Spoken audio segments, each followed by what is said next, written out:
Yeah. Now, shifting gears, you have already said that you really, your launching point was independent film. Yes. Into this, chain of events that led to the Awesome Fest. This Philadelphia has this, well-established Greater Philadelphia Film Office. Of course.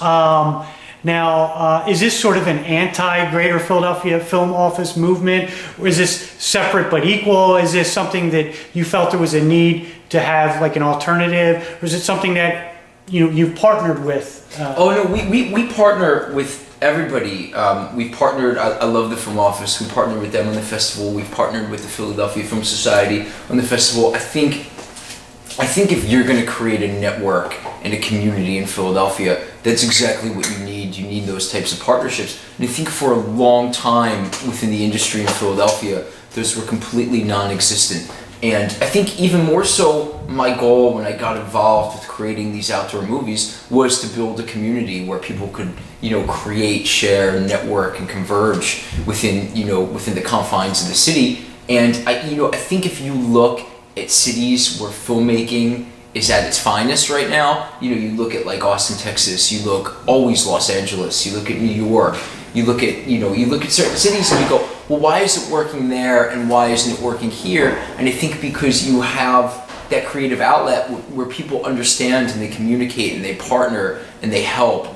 And I think that's ultimately what we're going for here. We wanted this festival to be for everyone. We don't want to push people away. We don't want to say, as much as I love independent film and will always feature independent films. As I said, it's our heart and soul of our festival. But we need to give this to everybody. We can't push people away from this festival. That's ultimately it's just not my goal. Would it be fair to say that in some way, and if it is fair to say that, I'll ask you what way, are you sort of picking up where maybe the film office, which is sort of like the establishment, Sure. if you will, leaves off, or are you, filling a niche or where, that's kind of, that was vacant or there was a vacuum? I guess you could say that. I think we're certainly filling a void that was non-existent in Philadelphia. I think the Philadelphia Film Festival is absolutely fantastic. Right. But, the festival lasts for 14 days and then it's over with. They just bought the Roxy Theater, which is great, and they're going to, hopefully they can define their year-round programming through that. But, I think for us, we've always said we do go year-round. Obviously, our summer series is our focal point. But yeah, we just wanted to bring something that was new, that was exciting, that nobody else had. And we want to put Philadelphia on that major platform and say, hey, we're just as good as you, if not better. And, we're going to continue to do so for a long time. Is this promoting not only, entertainment for a festival for the sake of having a festival, but promoting the independent film industry, and I think young filmmakers or unheralded filmmakers? Yeah, absolutely. I think again, it's a creative outlet for everybody, not just people that want to be involved in film, not just filmmakers, but just everybody that wants to go out and have a good time in the city and see the different neighborhoods. And that's why every year we continue to extend to a new neighborhood. This year we're in University City for the first time. We're in Ben Salem out in the suburbs for the first time. We're at the Art Museum. So we really want to help define the neighborhoods and create this destination festival, which isn't just for tourists. It's for everybody in the city to go around to see the different neighborhoods. We work with different restaurants, bars, with shops, with community organizations, with nonprofits. Anybody that we can possibly partner with, we partner with to make this festival greater for everyone. Now you've got some big sponsors on board. Yes. Like you mentioned, surreal. Parks Casino. Yeah. How is that? How does that help you? For it's kind of a rhetorical question, of course, but also how do you maintain that your mission or your focus? Within, while serving these sponsors? It's this year is it's still so surreal. Sometimes I wake up and I pinch myself. We really, for the past 4 years, there was a time where I was selling my DVDs and my memorabilia just to be able to pay for these licensing fees to screen these movies outdoors. You work with some of these international films, sometimes they cost upwards of like $1,000 just to screen, and when you do it for free, you're not getting any of that money back. So these events that we produce, I mean, it's a very expensive venture on our end, and when you're putting this screen up, which is the price of a small Mercedes, every single week, it becomes very expensive. So, Parks Casino came on board from day one. We knew it was going to be a great fit and a great relationship, and they understood us. It speaks volumes from them to come on board with an independent organization like us. This is DIY to its core. Even still to this moment, it's just really primarily functioning. It's just myself and Joanna, two people running this entire ship.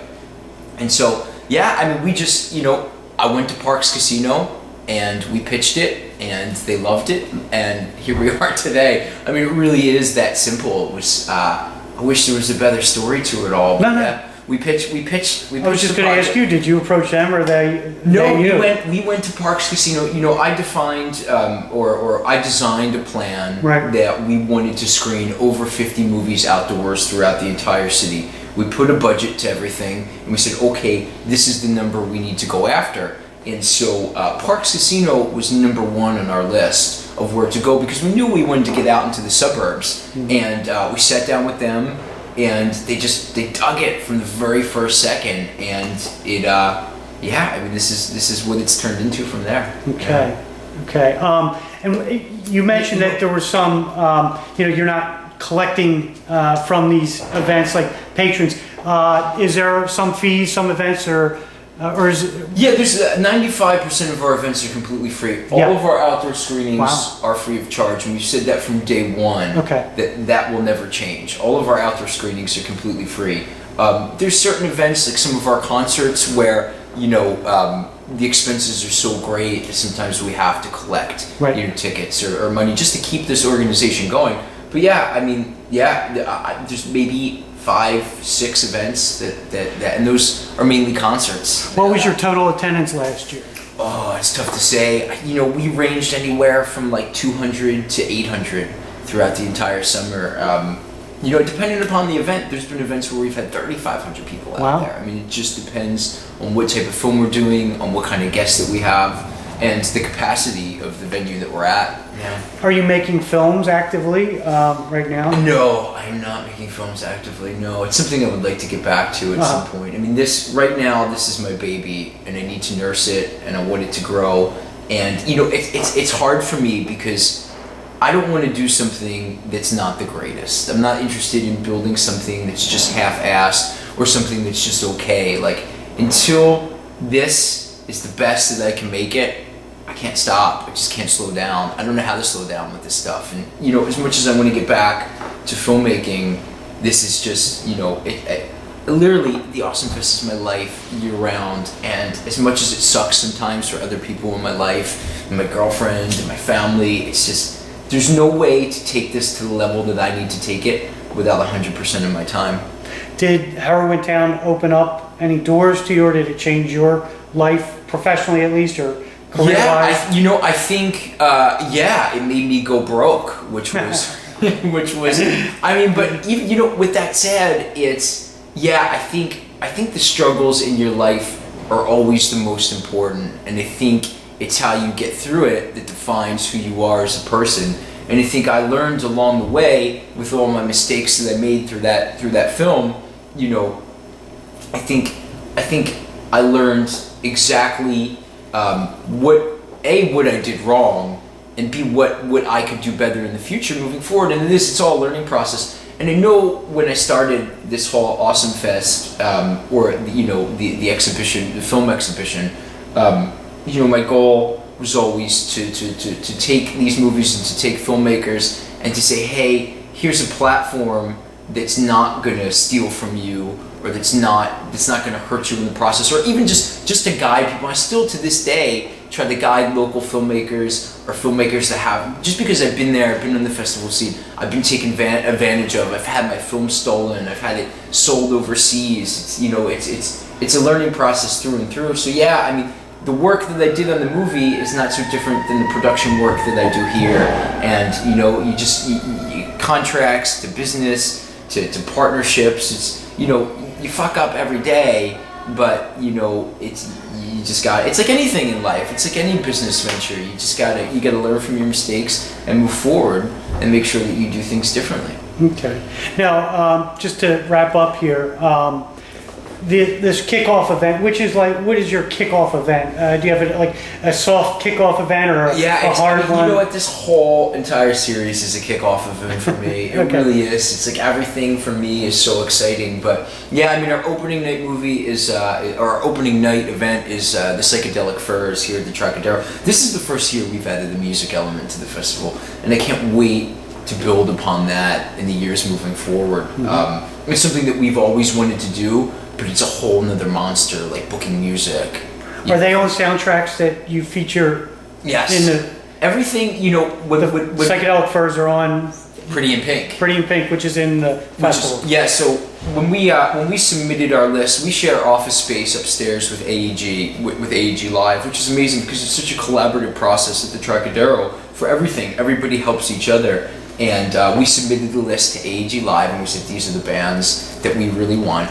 And they submitted a list back of bands that are on tour, that are routing. And the Psychedelic Furs was at the top of our list because we were like, if we get the Furs, we could do a huge celebration with Pretty in Pink. We could have an opening night prom, and that's kind of how it worked out. So what everybody's, you know, the ladies are all probably dressing in pink, right? Yeah, well, we hope, you know, we have Psychedelic Furs on Friday. We do Pretty in Pink outdoors at Parks the following night, followed by a prom that evening. Okay. And then, you know, like the English Beat on the Parkway, that's a free concert. I mean, it's not free to us, but it's free to everybody else. Yeah. But the English Beat did a portion of the soundtrack for Ferris Bueller, which we're also showing that night. So everything that we worked into the festival has something to do with the soundtrack or a film from the 1980s. And then you have, you know, like Flock of Seagulls, which for me was the old, when you think of the 1980s, how can you not think of the band Flock of Seagulls? Right. And so to get them who really weren't on tour,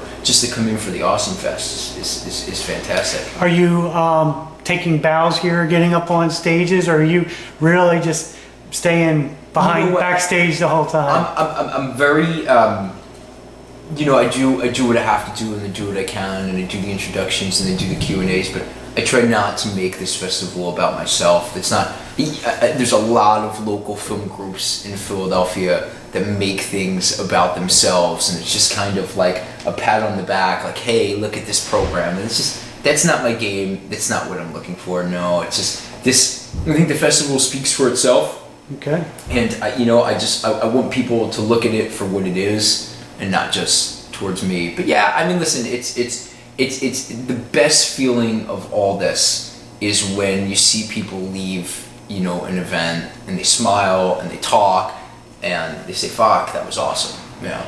All right. Well, thank you, Josh Goldbloom. Yes. Too many F words, right? Probably. Probably. I'll get my scissors out. Yeah, I'm so sorry. It's tough for me to speak without it, I've learned. It's terrible. It's horrible. All right. Take care. Yes. Thank you.